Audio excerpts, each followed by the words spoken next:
In the dense jungles of the Philippines, one soldier continued to fight a war that had ended 30 years earlier. Japanese officer Hiroo Onoda didn't know it, and for nearly 3 decades, he waged a guerrilla war, convinced that World War II was still going on. This massive military confrontation ended in August 1945 with the surrender of Nazi Germany and the subsequent surrender of Japan. After the atomic bombings of Hiroshima and Nagasaki, soldiers from different countries returned home to start a new life in peace. However, not everyone received the news that the war was over. Hiroo Onoda, an intelligence officer in the Japanese army, was sent to Lubang Island in early 1945 with the task of stopping the enemy advance at any cost. During the fighting, he lost contact with his command and did not learn of Japan's capitulation. He continued his guerrilla struggle for his country for another 30 years. Why did they take so long to catch him?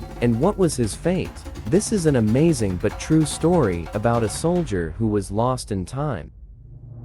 In January 1945, a young Imperial Japanese Army intelligence officer was sent to Lubang Island to carry out orders. His task was to wage guerrilla warfare against the Allied forces, without having to surrender or take his own life. The command assured him that the soldiers would definitely be taken away in a few years. At that time, Hiroo Onoda was 22 years old. He had just completed his training and was determined to serve his country. In August 1945, news of Japan's surrender reached Lubang Island. Leaflets were dropped from the sky announcing the end of the war, but Onoda did not believe the information. He believed it was just war propaganda designed to force Japanese soldiers to surrender. So he decided to continue his campaign, leading his men deeper into the jungle. When Lieutenant Onoda arrived on Lubang Island, his mission was to provide guerrilla resistance to American and Filipino forces, as the island was of strategic importance to the Japanese command. One of the key tasks was to destroy the airstrip and pier in the harbor to prevent their use by the enemy. He was given free rein to organize the guerrilla warfare. One of the orders was to survive at all costs to maintain the fighting as long as possible. The group's survival depended on their ability to find the resources they needed. They lived off the jungle, gathering bananas and coconuts, and hunting wild boar and birds. They took water from streams, being careful not to reveal their location to enemy soldiers or locals. Onoda and his men learned to use the natural environment for camouflage, setting traps to avoid accidental encounters with anyone who might stumble upon their hideouts. In late 1945, rumors of Japan's defeat began to reach Lubang Island. These messages were spread through leaflets dropped from airplanes. In one of the pamphlets, the Allies included a statement by Japanese General Yamashita announcing the surrender of all Japanese forces. Onoda studied every word, suspecting that it might be an American ploy to force them to lay down their arms. He was sure that no true Japanese command would surrender so unconditionally. For Onoda,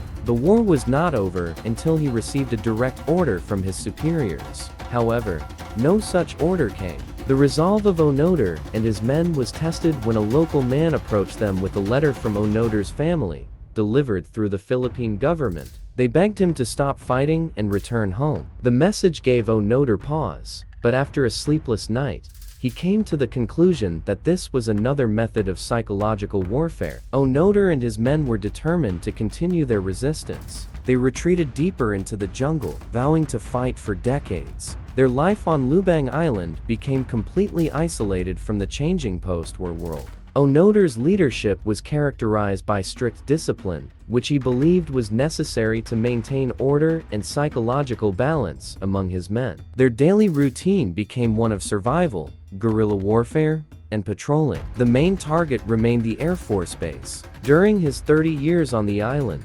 Onoda conducted more than 100 guerrilla operations. As a result of clashes with the military and local residents, the Japanese killed several dozen people and wounded about 100. To avoid capture by the enemy, Onoda and his subordinates regularly changed their location every 5 days, creating new camps. For camouflage, they used leaves and branches. In addition to the constant threat of detection by the American or Filipino military, there was another serious danger: the jungle itself. where soldiers were exposed to tropical diseases and wild animals. Before 1946, there were several Japanese groups on Lubang Island that surrendered to local authorities immediately after Japan's surrender. However, Onoda's unit continued to resist, as they had no contact with their superiors. The Japanese authorities officially declared Onoda and his soldiers dead in 1946. 4 years later, one of the unit's fighters surrendered to the Philippine military and returned home, confirming that Onoda and his comrades were still alive and hiding in the dense jungles of the island. In the mid-1950s, the Japanese government began actively searching for the missing soldiers. Search missions were organized in the jungle, and teams were tasked with finding Onoda and his comrades to convince them that the war was over. However, the search teams were unable to establish contact, as Onoda and his subordinates were skilled at hiding in the dense forests. At this time, another soldier from Onoda's unit surrendered to the Philippine military after being wounded in one of the clashes. However, the fate of Onoda himself and one of his comrades remained unknown. By the end of 1972, Hiroo Onoda's last comrade in arms was killed in a shootout on Lubang Island. The Japanese then resumed their search on Lubang. Hiroo's brother was brought to the island, and he used a loudspeaker to urge the soldier to surrender, sharing family stories and the latest news. However, Onoda continued to hide, remaining skeptical of the calls that reached him, believing them to be nothing more than enemy military propaganda. By the end of 1972, Hiroo Onoda's last comrade in arms was killed in a shootout on Lubang Island. The Japanese then resumed their search on Lubang. Hiroo's brother was brought to the island, and he used a loudspeaker to urge the soldier to surrender, sharing family stories and the latest news. However, Onoda continued to hide, remaining skeptical of the calls that reached him, believing them to be nothing more than enemy military propaganda. Suzu's approach was crucial in his dealings with Onoda. He did not argue with the soldier's view of the ongoing war, which allowed him to gradually establish contact. During their conversations, Suzu showed Onoda recent newspapers with photographs of the events of the past 3 decades. However, Onoda, still bound by military discipline and skepticism, had difficulty accepting this as irrefutable proof that World War II was over. Suzu realized that it would take something more substantial to convince Onoda, and decided to leave the island temporarily. He promised to return with a man Onoda could not contradict the former commander who had ordered the guerrilla resistance. Norio Suzu returned to Japan and began searching for Major Yoshita Negu Taneuchi. After the war, Taneuchi returned to civilian life and did not believe the rumors that his former subordinate was still alive and fighting. However, after much persuasion, he agreed to return to Lubang to officially relieve Onoda of his duties. Accompanied by Suzu and a delegation from the Japanese government,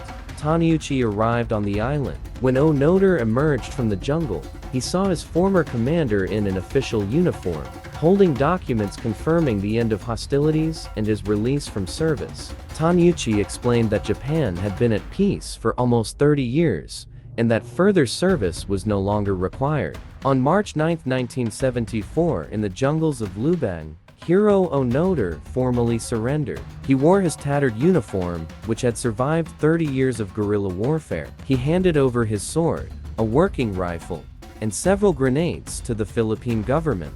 His surrender was accepted, and the Japanese officer, who was 52 at the time, was immediately released. After returning to his homeland, Hiroo Onoda struggled to adapt to a much-changed Japan. Skyscrapers, high-speed trains, and the country's rapid development seemed alien to him. In search of a new life, he moved to Brazil, where he raised cattle. However, after 10 years of living in Latin America, he decided to return to his homeland. In Japan, Onoda founded an educational camp for youth, teaching survival skills and the importance of discipline and responsibility. He also wrote a memoir called No Surrender, My 30-Year War. Hiroo Onoda lived a long life and died in 2014 at the age of 91.